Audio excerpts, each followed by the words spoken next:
Guys, we are back to mount another ski. So ski is an interesting ski. It's a Heritage Lab Ski, which is a independent company committed to bringing back shapes that not many people want to ski anymore. So if you're interested, go ahead and check out the Blister podcast, where the owner Marshall talks about kind of his inspiration and the skis that he's making. But anyways, this is their Carbon 132, and it's a 200 centimeter long powder ski. Initially taken inspiration from the DPS Lotus, which came in a 138, and then there was a larger one at, I do believe it's a 148 as well. But anyways, a purely soft snow oriented ski. The ski class is a reverse ski class. So if you see here, it's a reverse rocker, meaning that there's no camber underfoot.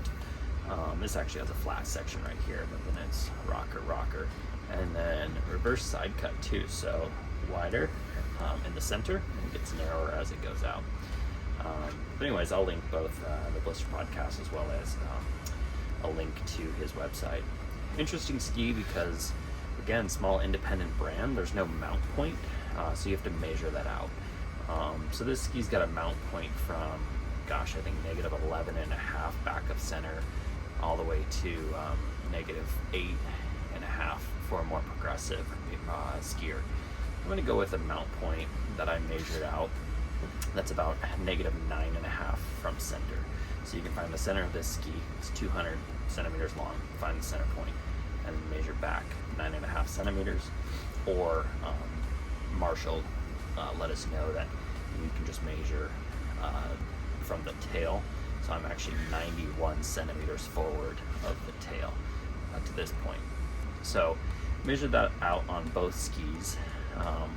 And this is just actually an FYI. Anytime you go to mount a ski, I'd recommend always measuring where on the ski the recommended mount point is and confirming that online with what the manufacturer says. Oftentimes, because things are printed on the top sheet, well, top sheets can shift through manufacturing of skis, and the recommended mount point might actually be off from where the mount point should be on the ski, and it also can vary between different skis. So just something that you should check. I'm using a Look pivot jig here. Makes my job easier. Really, honestly, takes all the thinking out of it. You set it on the ski, you line your lines up to the center. You put your boot in here, which I've already done. Literally between these points, pop it on there for the right BSL, and then you drill this out. The ski is a carbon ski, so I'm using a stepped bit that's 4.1 mil versus a 3.9 mil for a wood ski.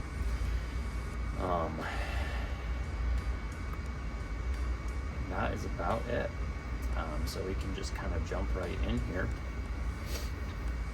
and get rolling.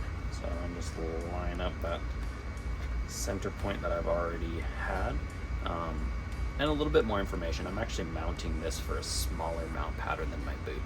I ride with several riding buddies that ski a BSL or a boot sole length of 306. So I want to be able to accommodate a 306 all the way up to a 315, which is my BSL. And how I tested that was I actually put this mounting jig on a 2x4. And so that way, I can't find a 2x4, but you can just mount this on a 2x4. You can then drill your bindings in, and then you can find out right away whether or not you can accommodate whatever BSL sole or boot sole length you're looking for. So we'll go ahead and jump right in.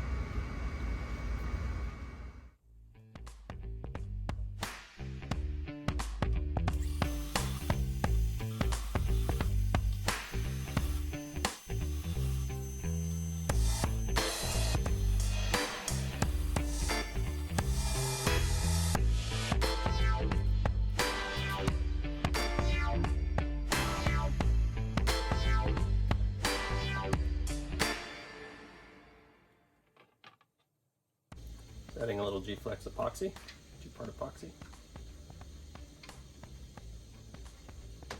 It's more to keep water out than it's actually to keep screws in.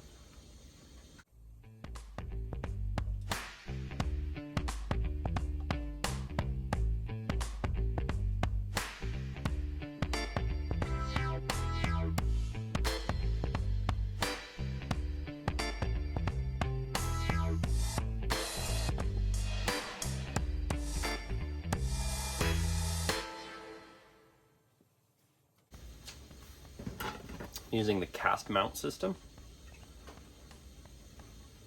That puts a removable toe piece on that you can exchange a pivot toe for a touring toe to allow these to tour.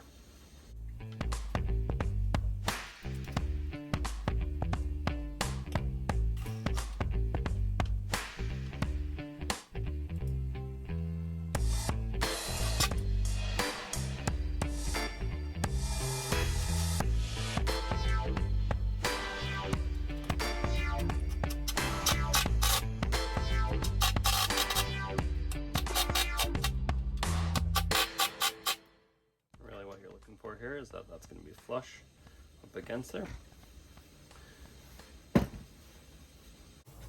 What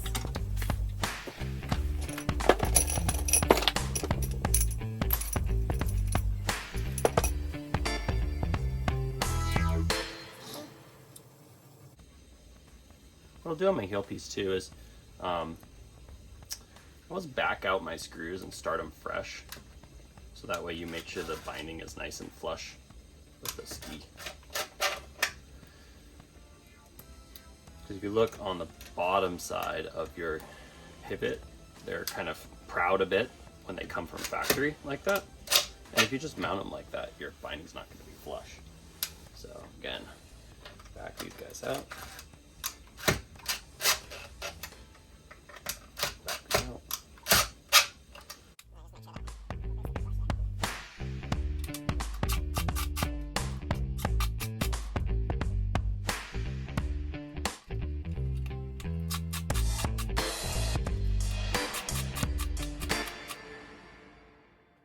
It's always good to drive the last little bit of a screw in by hand, so that way you know that you're fully nice and tight in there.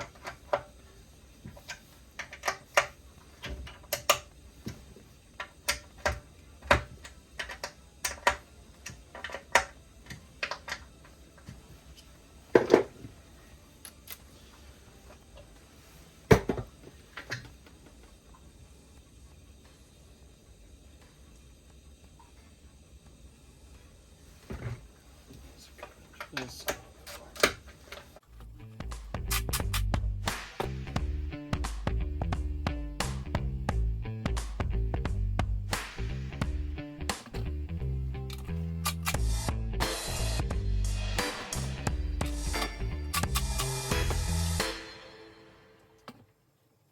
So again, just to check this, these toe pieces can be a little bit just kind of challenging when you first put them on, but they do loosen up as you use the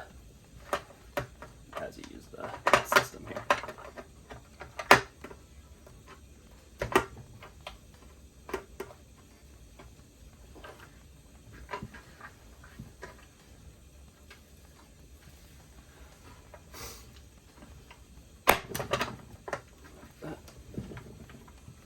It's just kind of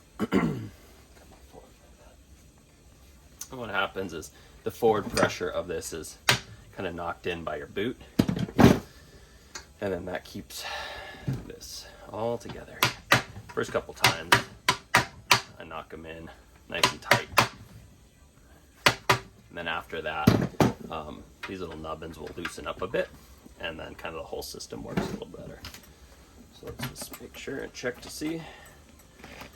Check this has got to be backed up a little bit.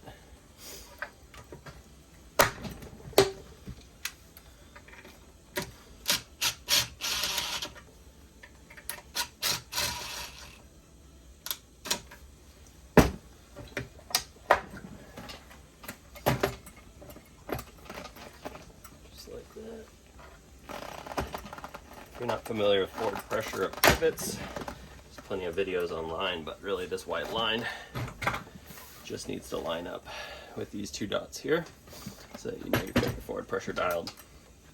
Okay, so everything's in. Check to make sure my boot sole center is right where it needs to be, which it is, perfect. And then the last bit of mounting the casts is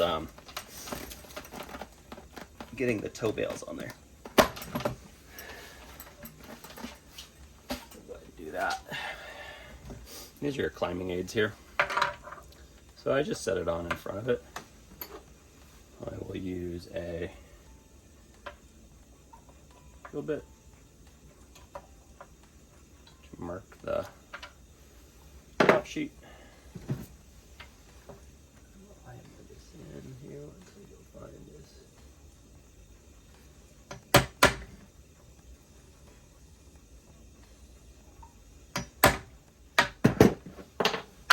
Check this to make sure we're right where we need to be, which we are.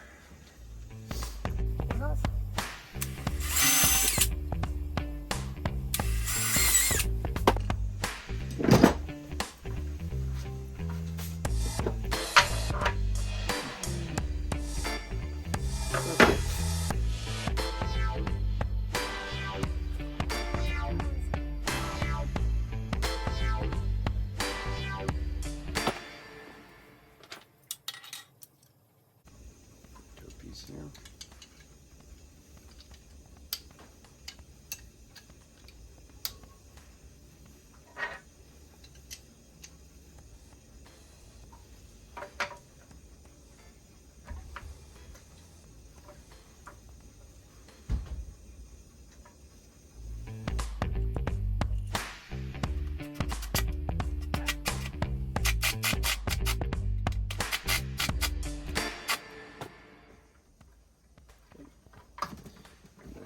Retainer.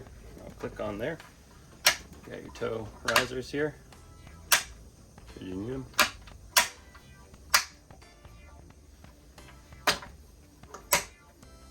It's all like that.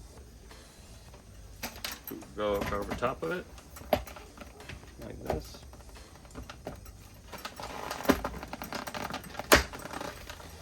Perfect. And just so you guys can see,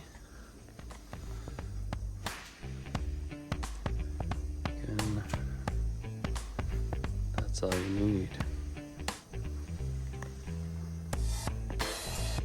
Sweet, guys.